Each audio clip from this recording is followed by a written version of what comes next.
it's quite a dramatic impact on job displacement across the entire world.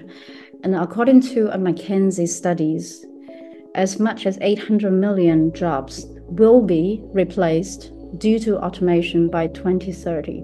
And that's about 50% of the global workforce.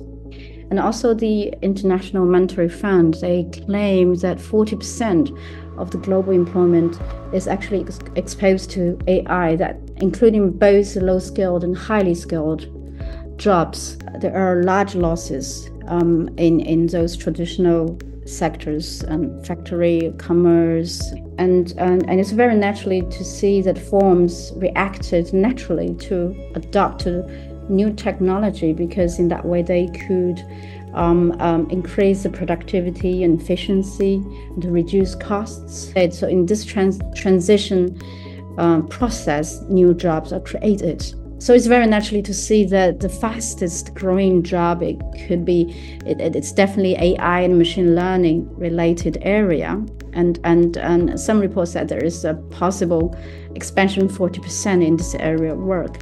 And there are some studies shows that AI could contribute to more than $15 trillion to the global economy by 2030. But I wanted to say that when you look at the effect of AI on economy, is not so easy and straightforward, and it's very complex.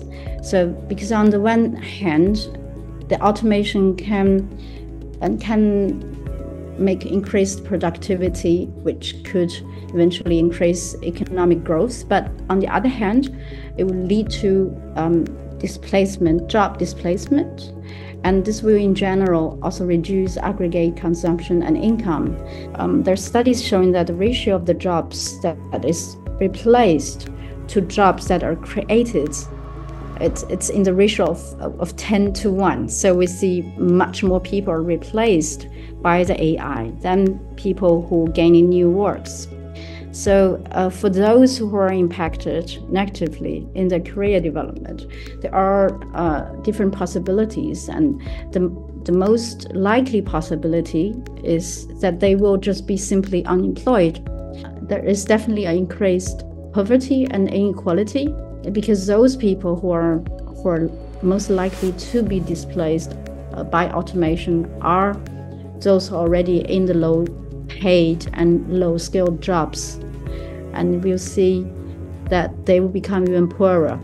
So there's increased poverty and inequality.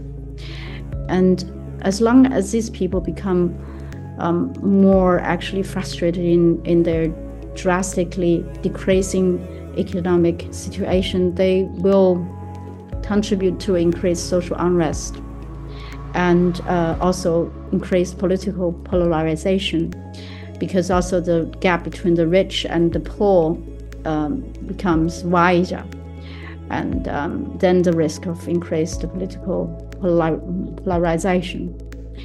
And as I mentioned before, there might be a decline of democracy as well. I think people might be more likely to support even authoritarian leaders who might promise to have a better order and better jobs and stability.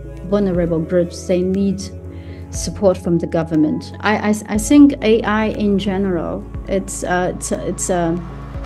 think it's double-sided. So it has both positive and negative impact.